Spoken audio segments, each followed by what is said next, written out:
Si l'on imagine qu'à partir d'une seule cellule de peau, on extrait tout son ADN, sa longueur sera d'environ 6 mètres. Si l'on relie l'ADN de toutes les cellules du corps humain en une seule ligne continue, elle sera 150 fois plus longue que le trajet de la Terre au Soleil et retour. Si l'on regroupe l'ADN de toutes les 7 milliards de personnes sur Terre, il occupera un volume ne dépassant pas celui d'un grain de riz. Notre organisme synthétise différentes protéines. Les cellules musculaires produisent de la myosine, les cellules de la peau fabriquent du collagène et de l'élastine, tandis que les cellules de la glande thyroïdienne sécrètent de la thyroxine. Les cellules immunitaires, quant à elles, produisent des anticorps. Ainsi, le corps fonctionne comme une machine à produire des protéines. Pour leur synthèse, l'activation des gènes correspondants est nécessaire. Lors du déchiffrement du génome humain, les scientifiques ont conclu qu'il y a environ 100 000 protéines différentes dans notre organisme, ce qui implique la présence d'un nombre équivalent de gènes. De plus, environ 40 000 protéines régulatrices sont nécessaires pour la synthèse de ces protéines, ce qui porte le total à environ 140 000 protéines et gènes dans l'organisme. Qui parmi vous est conscient de l'essence de la question discutée? Parlons du génome humain.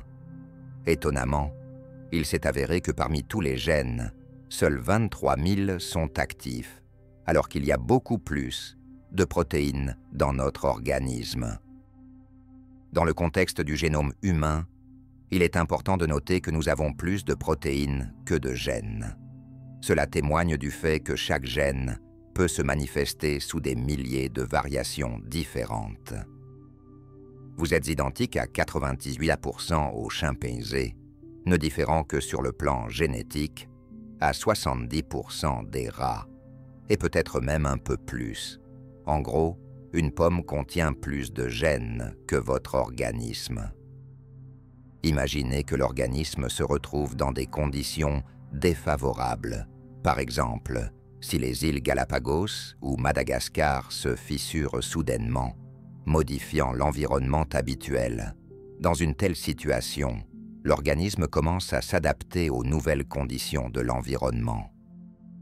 Lorsque l'environnement change, l'organisme doit adapter son comportement pour s'ajuster. Comprenez-vous?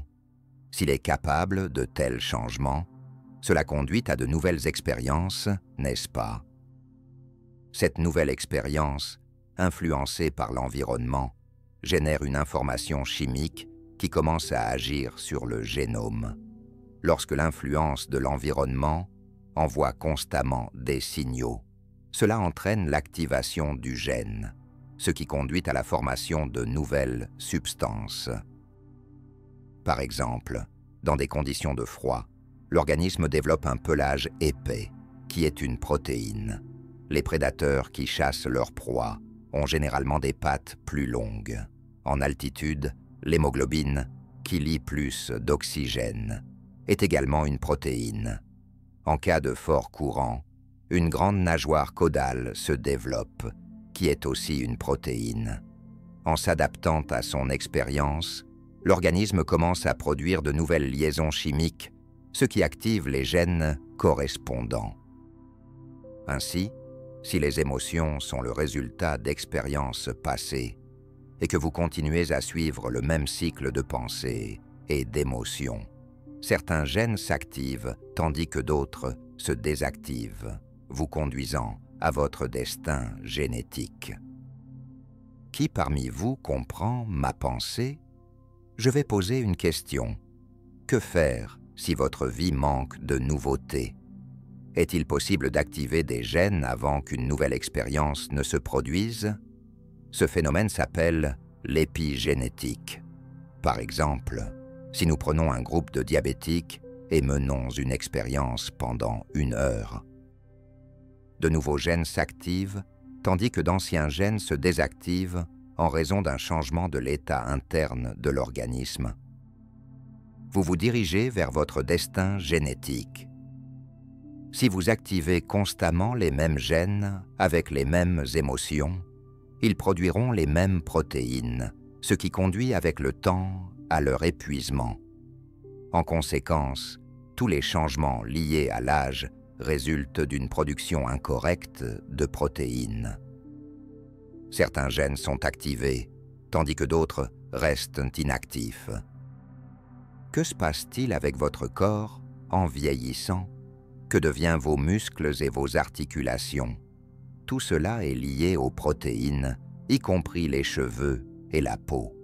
Si vous parvenez à activer des gènes avant de recevoir des signaux de l'environnement, vous ouvrirez la voie à une meilleure santé. Vous ne vous êtes pas encore égaré. Lors de nos séminaires, nous passons souvent des journées immergées dans la méditation. Cela aide à changer votre perception de vous-même et de votre vie, ainsi qu'à adapter le corps à un nouvel état d'esprit. Vous apprenez à être dans le moment présent et à vous ouvrir aux possibilités dans le champ quantique. C'est exactement ce qui se passe lors de tels événements. Nos élèves commencent à réaliser qu'ils peuvent activer des gènes avant même d'acquérir une nouvelle expérience. Ils n'ont pas besoin d'attendre la guérison. Ils doivent faire ce pas dans leur état intérieur et atteindre un niveau élevé d'émotion. Les nouvelles émotions représentent une information qui active une nouvelle expression des gènes, et cette expression des protéines reflète les processus vitaux. Ainsi, en modifiant son état intérieur, une personne commence presque instantanément à gérer sa vie différemment. Ils doivent atteindre un niveau élevé d'émotion dans leur état intérieur.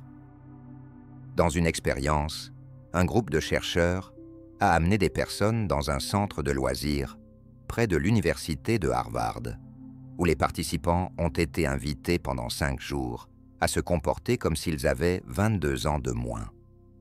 Les chercheurs ont mesuré leurs paramètres physiologiques, tels que la longueur des doigts, l'amplitude des mouvements, le QI, la mémoire, ainsi que la taille et le poids. Leur état comprenait également la mobilité de la colonne vertébrale et la démarche. Le centre était décoré de photos de célébrités, telles que Marilyn Monroe et Joe DiMaggio, et des mélodies de groupes et d'orchestres musicaux célèbres résonnaient dans l'air. Les participants à l'expérience faisaient simplement semblant d'avoir 22 ans de moins.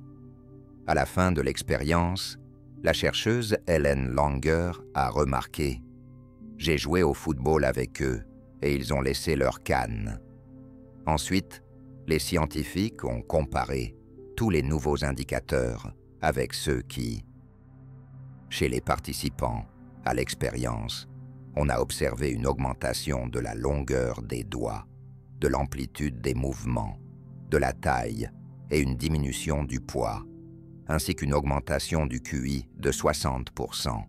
Et tout cela s'est produit simplement parce qu'ils faisaient semblant d'être quelqu'un d'autre. Alors, voici la question. Qui aimeriez-vous devenir? Il aime acquérir de nouvelles informations, et chaque fois que vous vivez ou étudiez quelque chose, votre cerveau se met à jour. Par exemple, vous pouvez lire un livre sur le cyclisme, la salsa, la cuisine française ou le développement de la compassion. Cette information reste dans votre cerveau conscient.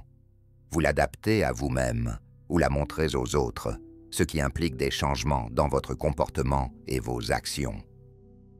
Si vous modifiez vos actions et commencez à faire les choses différemment, vous acquérez une nouvelle expérience, n'est-ce pas?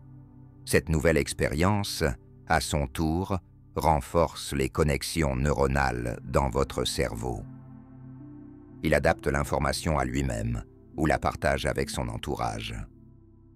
Ainsi, il active le deuxième cerveau, connu sous le nom de système limbique. Cette partie du cerveau, située sous le néocortex, est responsable du processus de création des sentiments et des émotions. Ensuite, vous lisez le livre de Mère Teresa sur le pardon et examinez un ouvrage sur l'intelligence émotionnelle. Vous assistez à un séminaire et analysez vos notes.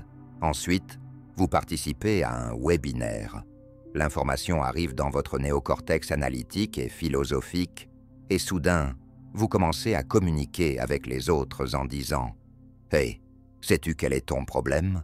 Tu devrais développer ta compassion.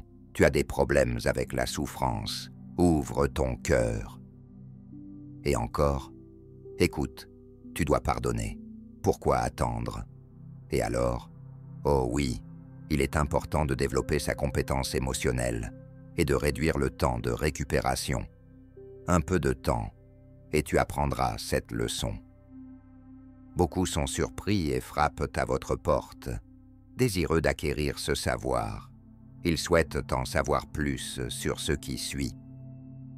Ils cherchent à connaître ce que vous savez, et tout commence à s'organiser de la manière la plus favorable, n'est-ce pas? Vous vous préparez à rejoindre la fête de Noël, appliquez du rouge à lèvres et mettez de la musique. Soudain, votre meilleur ami appelle et vous dit « Tu sais, elle t'a trahi, elle fait des commérages. » Et c'est justement elle qui est présente à cette fête. Vous raccrochez et commencez soudainement à planifier comment empoisonner son vin, pendant qu'elle ne se doute de rien. Dans votre tête, les pensées s'ancrent fermement sur la façon de l'emmener aux toilettes, de fermer la porte et de la frapper contre le mur. Vous pensez à comment l'humilier devant tout le monde. Soudain, vous réalisez « Oh non, j'ai lu un livre sur la compassion. Je dois changer quelque chose. » Maintenant, vous notez vos pensées inconscientes et vos réactions instinctives, en comprenant vos émotions habituelles. Lorsque vous commencez à en prendre conscience, vous n'êtes plus un simple logiciel. Votre esprit commence à observer ce processus. Vous y pensez? Votre conscience suit ce processus. Vous commencez à percevoir tout cela d'un point de vue objectif. Vous désactivez les images dans votre esprit liées à votre ancien moi. Lorsque des pensées surgissent, suscitant d'anciennes émotions, vous ne réagissez plus comme avant. Soudain, vous vous demandez « Qu'ai-je appris des livres lors de ce séminaire? Quelles actions entreprendrait Mère Teresa ?» Et tout à coup, vous commencez à activer de nouveaux réseaux neuronaux dans votre cerveau en utilisant les connaissances acquises. Lorsque vous activez ces nouvelles images, vous entrez instinctivement dans le processus et commencez à planifier à l'avance vos actions pour la soirée. Il est tout à fait normal que vous fassiez en quelques secondes, en sorte que votre cerveau forme de nouvelles séquences de pensées et de schémas. Chaque fois que vous changez votre approche de la pensée, vous transformez votre conscience. Lorsque vous prenez conscience de qui vous ne voulez plus être et de qui vous aspirez à devenir, vous commencez à renouveler votre cerveau en activant de nouvelles connexions neuronales.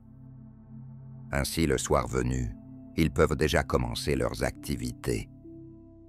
Ainsi, vous êtes assis et réfléchissez à ce qui est dit dans ce livre. Soudain, vous vous reconnaissez dans ces mots. Merveilleux. Quoi d'autre? Restez dans le moment présent et commencez à parcourir toute la liste. Vous commencez à réfléchir de manière consciente à la façon dont vous agissez. Dès que vous commencez à répéter mentalement et à planifier votre comportement, votre cerveau commence à croire que cette expérience est déjà en cours. Lorsque vous êtes vraiment concentré, le cerveau ne fait pas la distinction entre les sensations internes et externes. À ce moment-là, vous renouvelez vos schémas mentaux et créez des contours que vous utiliserez le soir venu. Qui parmi vous comprend de quoi je parle? Voilà le soir, vous vous dirigez vers le dîner, vous rappelant qui vous ne voulez pas être et qui vous souhaitez devenir. Vous réfléchissez à Mère Teresa et ta. Vous réfléchissez à Mère Teresa et soudain, votre comportement commence à correspondre à vos intentions. Vos actions deviennent cohérentes avec vos pensées. Vous avez atteint l'harmonie entre l'esprit et le corps. Et soudain, malgré votre aversion pour l'ennemi, vous vivez une nouvelle expérience. Vous agissez conformément à ce qui est décrit dans le livre. Ouvrez votre cœur et commencez à ressentir de la compassion, de l'amour et de la liberté.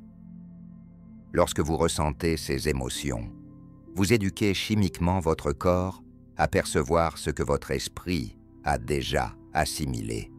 Ainsi, on peut dire que les connaissances sont destinées à l'esprit, tandis que l'expérience est destinée au corps.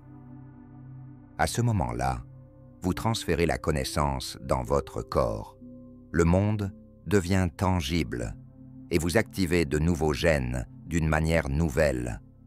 En cette seconde, le cerveau, connu sous le nom de système limbique, libère des substances qui vous aident à prendre conscience de la signification de cette expérience à un niveau physique et non philosophique. Vous commencez à éduquer votre corps à travers les émotions, afin qu'il prenne conscience de ce que votre esprit a déjà compris. Vous activez de nouveaux gènes d'une manière nouvelle. Maintenant, ce n'est plus simplement une philosophie. Votre cœur est ouvert et vous percevez le monde d'une manière totalement différente, car votre esprit et votre corps fonctionnent en unité. Un pardon unique n'est pas suffisant. On ne peut pas pardonner un ennemi une seule fois et attendre des honneurs pour cela. Comme dans les vitraux d'église, il est important de répéter constamment cette expérience en y revenant encore et encore. Vous devez répéter ce processus autant de fois que nécessaire pour que votre corps, tout comme votre esprit, apprenne à éprouver de la compassion. Lorsque votre corps et votre esprit commenceront à agir de manière cohérente, ressentant ensemble la compassion, vous découvrirez un nouvel état d'être. Lorsque vous atteindrez cet état, le troisième cerveau s'active, le centre de votre subconscient. Vous avez pratiqué au point que cela se produit désormais automatiquement, sans effort conscient. C'est déjà une partie de vous, c'est votre essence. Il n'y a pas de texte à retravailler. Veuillez fournir un extrait et je serai ravi de vous aider.